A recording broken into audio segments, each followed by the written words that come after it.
by a car in Baton Rouge. LSU has identified the victim as Madison Brooks. According to the East Baton Rouge Sheriff's Office, Brooks was standing in the middle of the road on Burbank Drive near Pelican Lakes Parkway when she was hit by a car at 3 a.m. yesterday morning. LSU issued a statement saying, "This is a tragedy for all of us at LSU, especially Madison's family, friends, sorority sisters, and classmates. Our thoughts and prayers with all of them as they go through this extremely difficult time and begin the grieving process."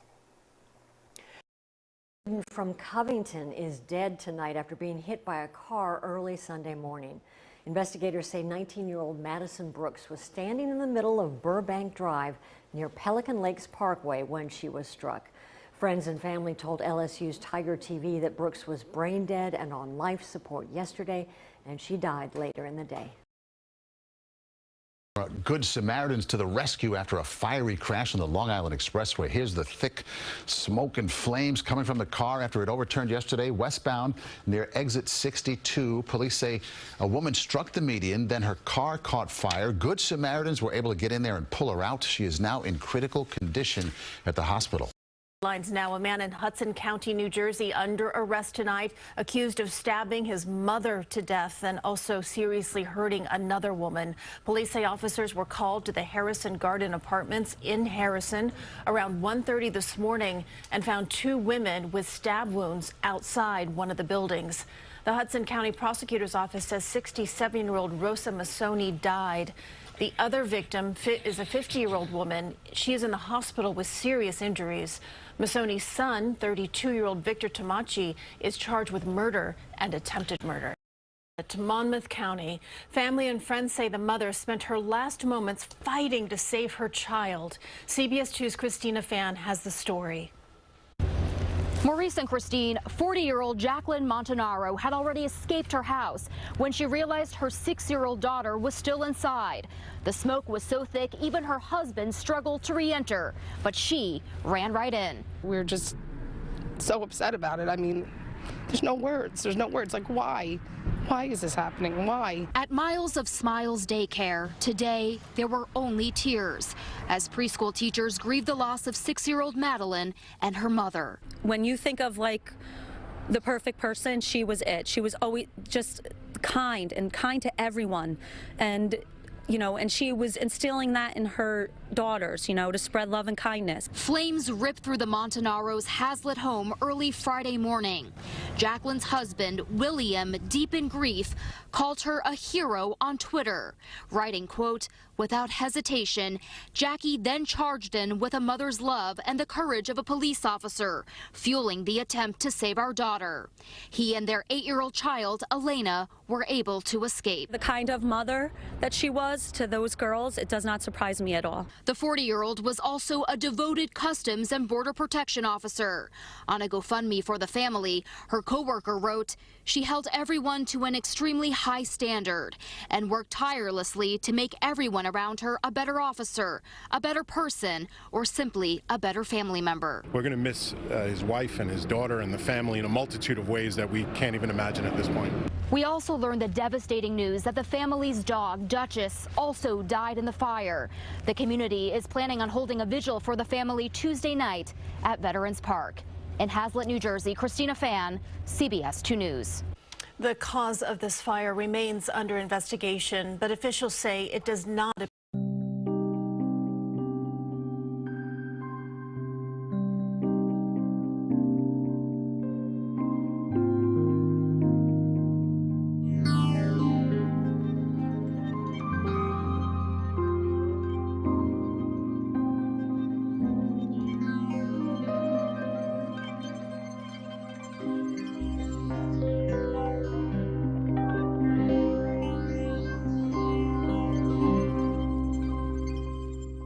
And new tonight, 3 out of 4 lanes on the westbound side of the LIE are back open after a fiery crash this afternoon. If you were on the LIE between 12 and 4, you know what I'm talking about here. Take a look. Police say this crash happened west of exit 62 and the car struck the median, flipped over, and then burst into flames. That's what you're looking at right there. A female driver was actually pulled from the car by a handful of Good Samaritans who administered first aid. She was then taken via helicopter to Stony Brook, where she remains in critical condition. We're told investigators are continuing to find out what caused this crash. We'll keep an eye. After a shooting took place in a Batavia Township residential neighborhood, and police are looking through multiple scenes. This is still a very active investigation. Right now we're on Magnolia Drive, a big part of this investigation. At around 6:45, the Claremont County Communications Center received a 911 call from a woman saying her son had arrived at her residence on Magnolia Drive with his girlfriend who had been shot. Road Patrol deputies arrived at the home on Magnolia and found a woman lying in the driveway unresponsive. That woman died from her injuries. The son of the original 911 caller told detectives his girlfriend was shot as they were driving on Golden Meadow near the intersection of Bach Grove Court and Batavia Township by a passenger of a second vehicle driving on Golden Meadow as well. Right now, police tell us there is nobody in custody. I want you to take a listen to this sound from the police scanners as the report was made about the shooting. Here at Magnolia, apparently she was shot by someone driving by in another vehicle. We're trying to get vehicle description. And you can hear there on the 911 call, they were still looking for that vehicle description. At this hour, police do not have anyone in custody. But again, a woman is dead after a shooting took place here in Batavia Township. Reporting live, Rachel Hersheimer, WLWT News 5. Rachel, you have been out there for a while tonight. Have you been able to talk with any neighbors? Yeah, we have been talking with many neighbors who say this is a very quiet area. They're not used to seeing scenes like this, so a lot of them are staying inside tonight as police continue to search for a suspect. Her car door and began punching her unprovoked. I think that's the first time I've actually had somebody get assaulted in their car. Did you hear that? It's even scary to think about. A woman just waiting at a stoplight in the middle of the day, attacked by a stranger. She was punched several times before he ran off, and now police are looking for him. Tonight, News 5's Bob Jones has the latest on this investigation and talks with the 911 dispatcher who took that woman's frantic call for help. Attacked at a stoplight. Hard for any driver to imagine, but that's what happened just before 5 p.m. yesterday to a 29-year-old woman who had just left work. Police say she was waiting at a red light at the intersection of Dart Avenue and Cedar Street in Akron when a stranger opened the driver's side door and began punching her in the face. A man came out to the car and opened the door and punched her in the face a few times, but I screamed and he ran away. I think I might have turned my head enough that the blows weren't landing that hard. What the heck? The voice on the other end of the line was 911 dispatcher Kim Cherry. She's handled many disturbing calls over 27 years. She was rattled. Her voice was shaking. It sounded like she had been crying. But this one really got to her. It was flabbergasting to me because that's a medical area. Cars up and down that street all the time. It's people in that area walking on foot, so it just seemed brazen. Police say the attacker may have run off because at the time the victim was on speakerphone with her husband. She gave a vague description of the man who terrified her. He was wearing either a dark zippy or a dark hoodie with the hood up, but he had a white scarf. In the meantime, Kim stayed on the phone with the woman for several minutes until police arrived. Do you want me to call your husband and let him know you're okay? If any of us was in that situation, I was, even working here, I would still be nervous, and I would want somebody to stay on the phone with me just to be reassuring. Lieutenant Miller says he's not aware of any recent crimes like this, which happened near the Cleveland Clinic Akron General campus. It's bold and then some. You know, it's unfortunate. It's really foolish. It's foolishness at its highest, to be honest with you. Police don't have any suspects, but there are multiple cameras in the area. Detectives are hoping to review those for possible video evidence. In the meantime, police and that dispatcher are sending out a warning to other drivers. Definitely if you're a woman, even men, but definitely if you're a woman in the car by yourself, make sure your car's locked, because that's safer than driving around in an unlocked car. Tonight, Kim is hoping the man who randomly attacked a driver is captured before someone else is more seriously hurt. If he would do that to her, he'll do it to other people. And if he could think he could get away with it with her, he'll try it again. So, yeah, I hope he gets caught. In Akron, Bob Jones, News 5. Disturbing details emerging this morning in the deadly shooting of a woman who police say was killed by a former University of Alabama basketball player. We have learned that the victim may have rejected advances from Darius Miles right before she was shot. That is according to her own mother. Investigators say 23-year-old Jamia Harris was with her boyfriend visiting in Tuscaloosa, Alabama over the weekend. According to Harris's mother, DeCarla Cotton, a man approached her daughter and started flirting with her at the restaurant. Harris declined his advances, causing an altercation. Cotton says as her daughter and her boyfriend were leaving, a man shot multiple times into their vehicle. Harris's boyfriend fired back in defense. Authorities say Miles, along with a second suspect, are both charged with capital murder. Star weeps as he's taken to jail, charged with murder. It's raw emotion as the University of Alabama's Darius Miles shouts to his mom. What do you imagine, man? I swear. More than you imagine. The 21-year-old star is charged with fatally shooting a 23-year-old woman, Jamia Harris, near the university campus. Darius Miles allegedly tried to flirt with the victim as she sat in a parked car with her boyfriend and a cousin. One eyewitness says when she refused to talk to him, he persisted, telling her, "Don't you know who I am?" Then things turned ugly and a gun battle erupted. A Ring camera captured the chilling sound of gunfire and two bystanders fleeing for their lives.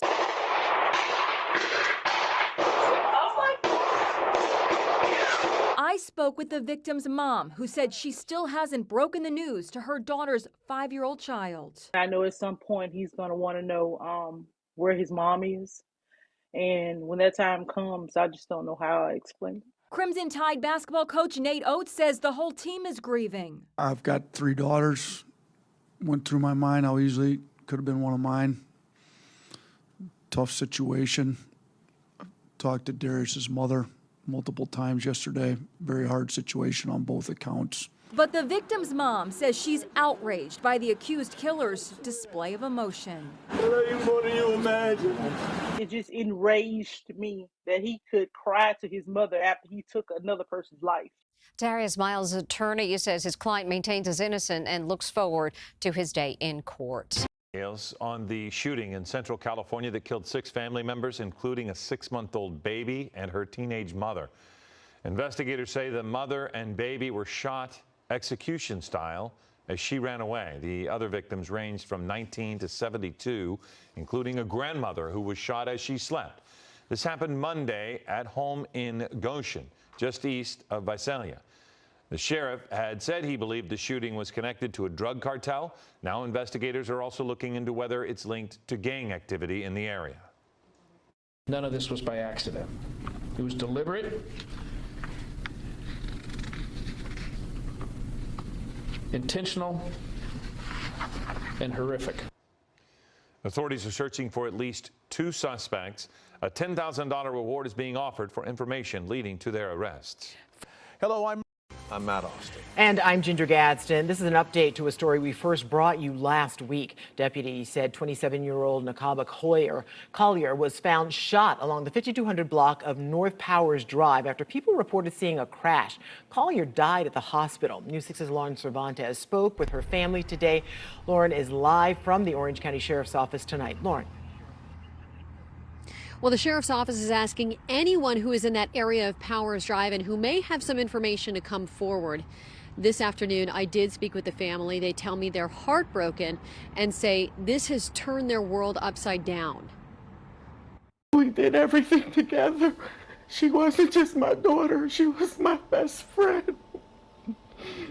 Deshima McCoy is talking about her daughter, 27-year-old Nakaba Collier. The Orange County Sheriff's Office says she was shot and was found unresponsive in her car in the 5200 block of Powers Drive just after 7 o'clock on January 12th.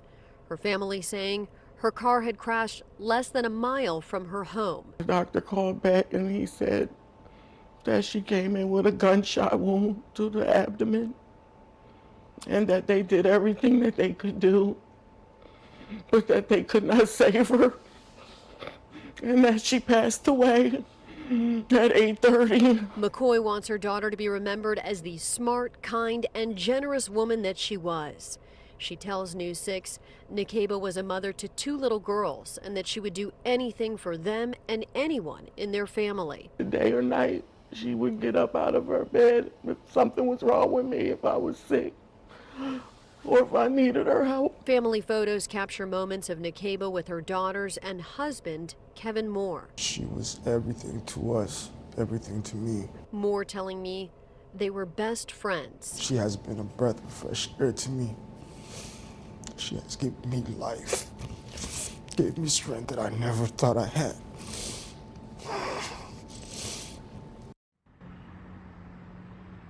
Again, the sheriff's office says no tip is too small, so they're asking anyone who may have seen something or caught something on camera to contact them. The family has also set up a GoFundMe page, which we will link to this story on our website, clickorlando.com. 8, 10, maybe. The early morning shooting near a busy Sanford intersection woke up residents of Village Lake Mary apartments. There were several. I would say a good 10, 12, could be 15, to be honest. Seminole County deputies now say those shots hit 6 people.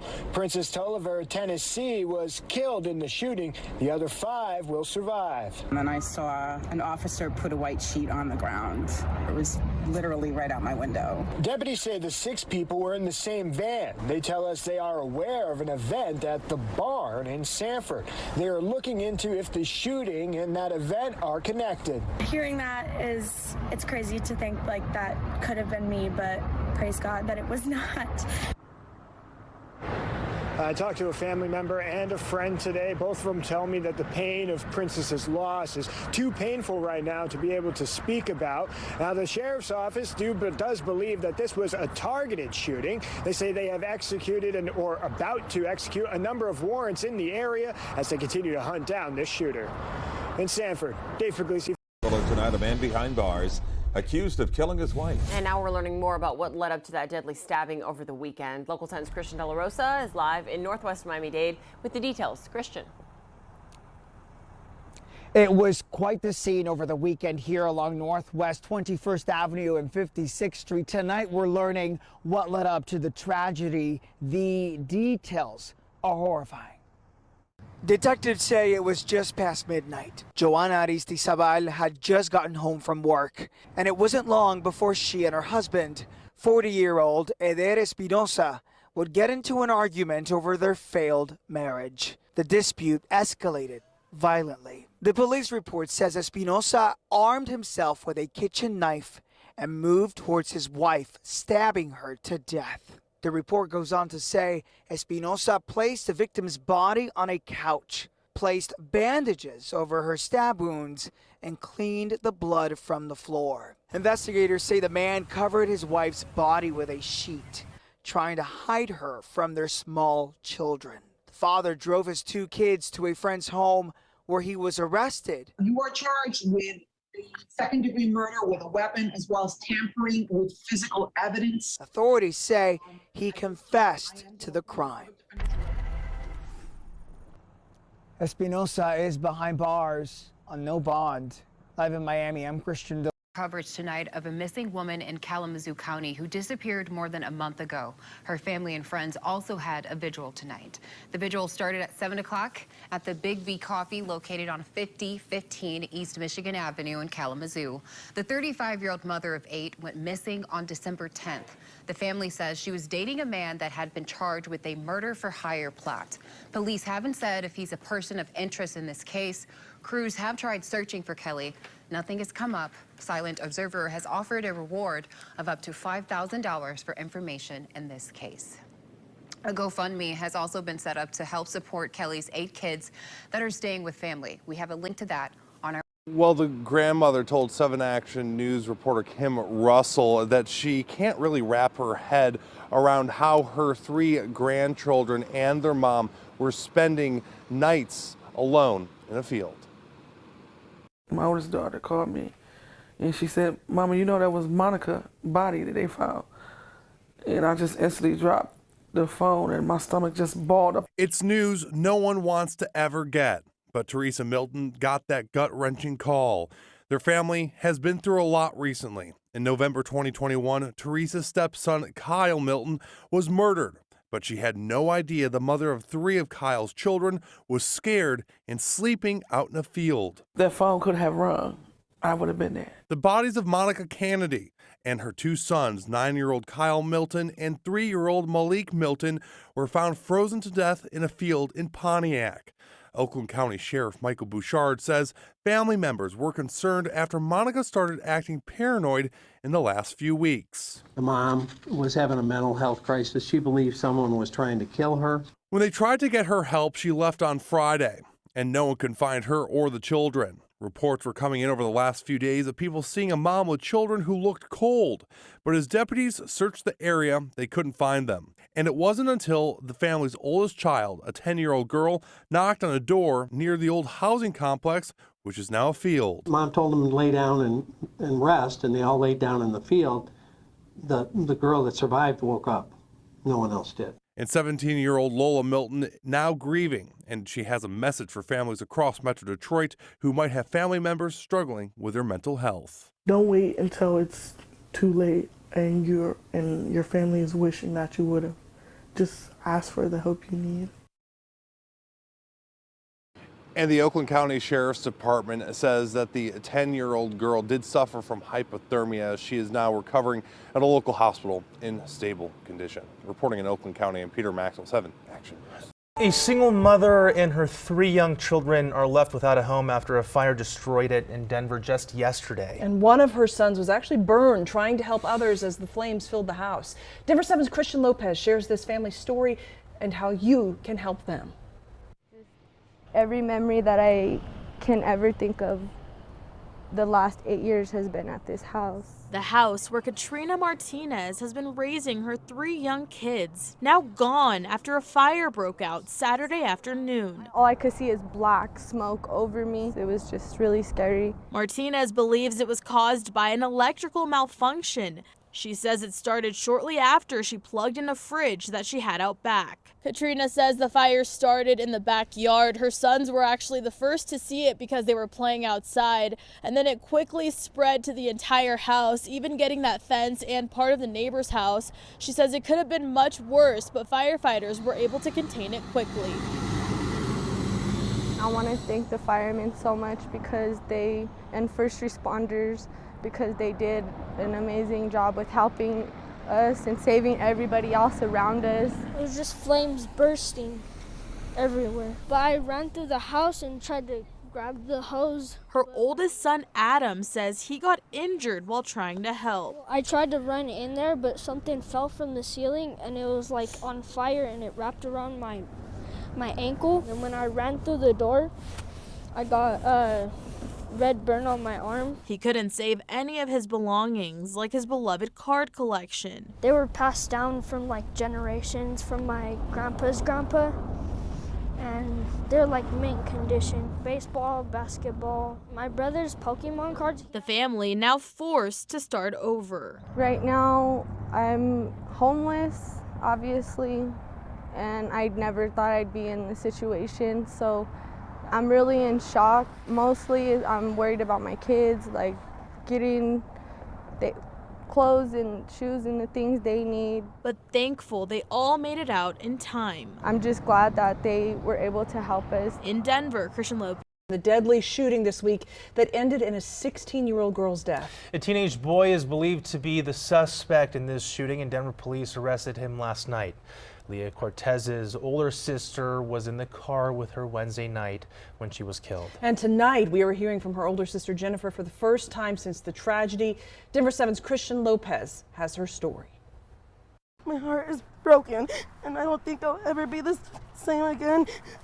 I just want my sister. Jenny Granados Cortez, inconsolable as she remembers the last moments she spent with her little sister, Aaliyah. It's just a loop that plays over and over. The two were on their way to their grandparents' house Wednesday evening when they were approached by a teenager with a gun in the Montbello neighborhood. They came running up to the car, put the gun to my head, and when I started saying no, no, no, I was already having a panic attack, stepping on the gas. My car wasn't moving. Jenny says Aaliyah was trying to fight him off when she was shot. I don't know if he shot to scare or shot to get her off of him because she was hitting him. The 16-year-old later died from her injuries at the hospital. She didn't deserve it.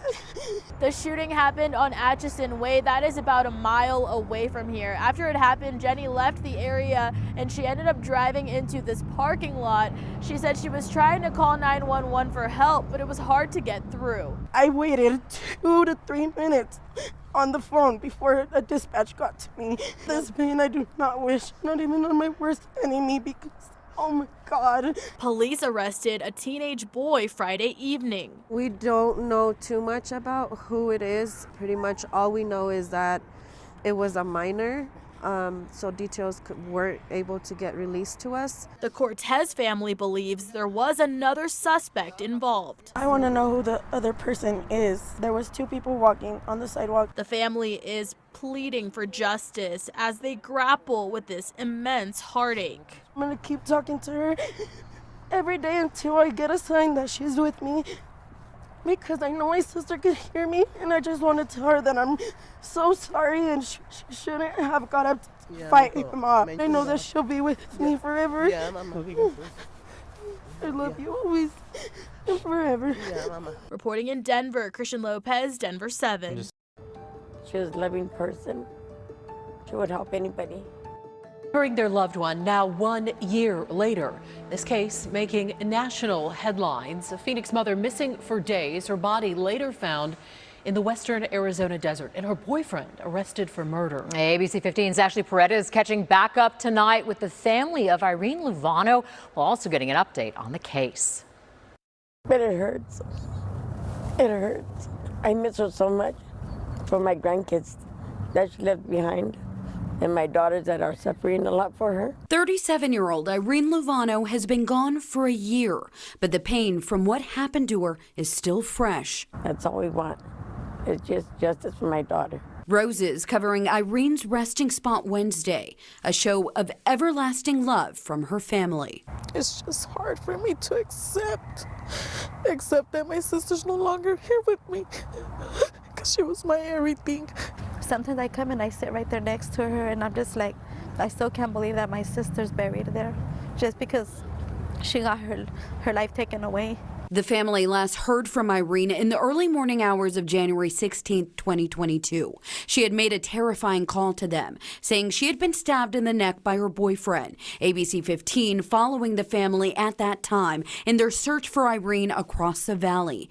But on the 5th day, police making the discovery of her body in a rural area of La Paz County, a place the family visits often. We put out solar lights for her. She has her cross, and we talk to her, because we feel that she's there with us. Irene's boyfriend, George Latta, has been sitting behind bars since then, accused of stabbing the mother and leaving her in the desert to die. We still have a long way to go.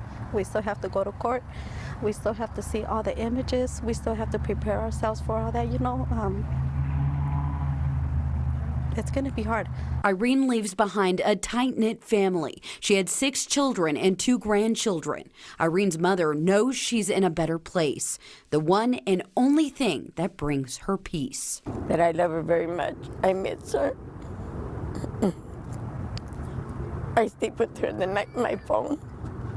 I have her picture on my phone, and every night when I'm asleep,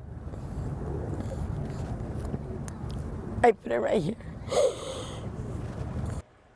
Yeah, this family clearly so emotional 1 year later. As for the case itself, George Latta has a hearing set for next week, and his trial is set for mid-June, barring any delays. Katie. Yeah, well